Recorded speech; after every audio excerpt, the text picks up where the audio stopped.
Hello everyone, my name is Adeshime Promise and welcome to another class on MCI Online. For this class, we'll be talking about Newton's laws of motion, right? And before we talk about Newton's law of motion, let's talk about what motion is. So what is motion? So motion is basically the act or process of moving from one point to another point, or the act or process of changing location, or moving from one point in space to another point in space. That's what's called motion. And the person that formulated these Newton's laws of motion was a man named Isaac Newton. And he made these laws because he wanted to know the relationship between force and motion. So like when you exert a particular force on an object or a body, right? So how will it affect the motion of that particular body? So he formulated these laws in order to understand the relationship between them, and that's what these laws are all about,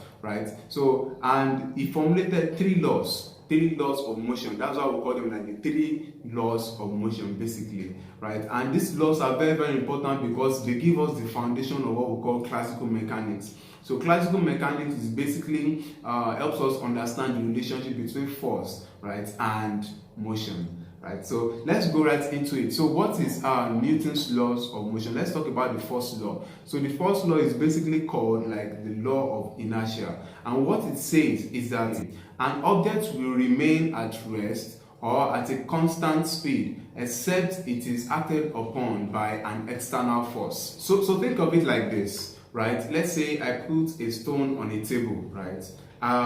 I should expect that that stone shouldn't move, except let's say I pick it up, or let's say another person picks it up, or another example can be, let's say wind blows on it. But a force has to be exerted on that particular stone before it can move, or before it changes location, right? So it will continue to remain at rest except a force basically affects it. So that's what Newton's first law of motion states. It says that a body will continue to remain like at rest or a constant speed, right, except it is acted upon by an external force. All right, so let's go to the second law. So the second law basically tells us that the time rate of change of momentum of a body is equal in both terms of magnitude and direction to the force that is exerted on it. Now, why that might look like a lot of English, just think of it like this, right? This second law is now saying that, okay, like the time rate of change of momentum. Momentum basically means mass times velocity,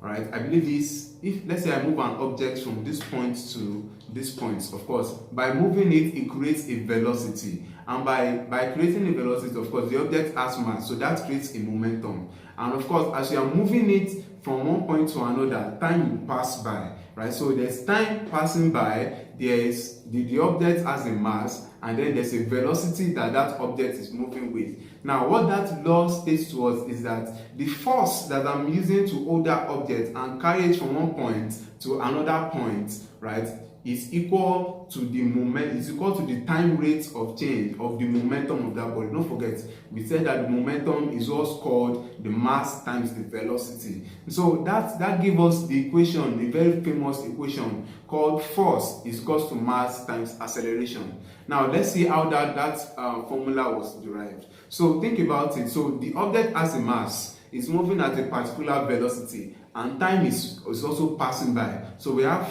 mass, we have velocity, and we have time. Don't forget, the second law states that the time rate of change, right? So the time rate of that momentum, so it means mass times velocity over time, right, is equals to the force, okay, to the force that's exerted on that body. So that is force is equals to mass times velocity over time, right? So what is velocity over time? We understand that velocity over time is what's called acceleration. So it gave us the equation force is equals to mass times velocity over time. Velocity over time is acceleration. That's force is equals to mass times acceleration. or in shorter words, F is equals to m times A. So, and it's derived from this second law of motion, this Newton's second law of motion. Now, the third law is the law of action and reaction. What did I call it? I called it action and reaction. This third law of motion basically says that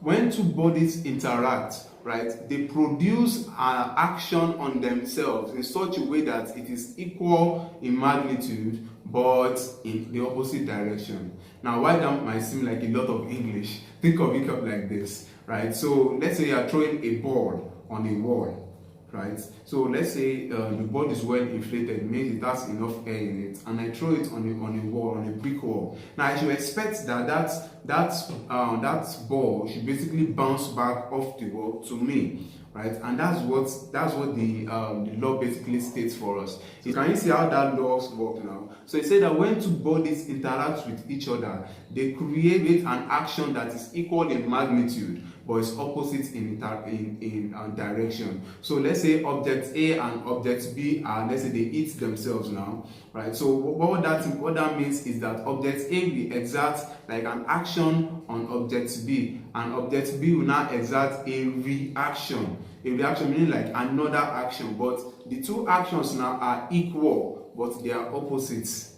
Do you understand what I mean? Like they are equal, right? But while one is exerting the force on this side, the other one is exerting the force on the other side. So they are equal but opposite in direction. Alright, so that's what the third law is. And this is the law that basically explains a lot of things that we are used to in our life.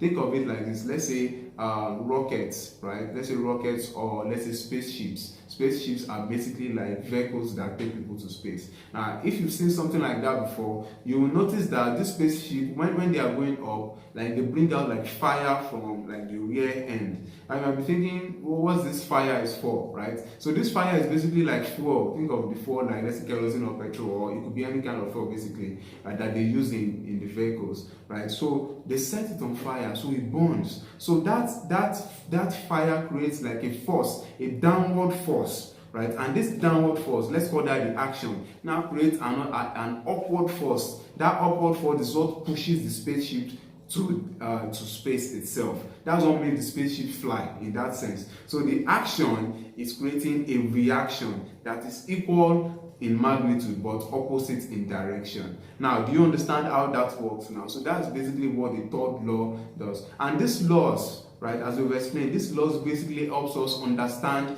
the relationship between force and motion. So if I move an object from one point to another, it should move at a particular momentum, at a particular velocity, right? And of course, there's a time rate of change there. That's the second law basically explains that, right? Or if an object is just staying there, the first law explains to us that this object will continue to remain at rest, or let's say it's in a constant, or it's moving at a constant speed. The object should continue moving at that constant speed, except let's say an external force acts upon it. And the third law, don't forget, it says that action, when two bodies interact with each other, they create an action that is equal in magnitude but opposite in direction, right? So that's what Newton's law of motion says, and it helps us understand how all these things that we interact with in our world, how they work. All right, so that's it about Newton's law of motion. I hope you've enjoyed this class and you understand what Newton's laws of motion are. See you in the next class.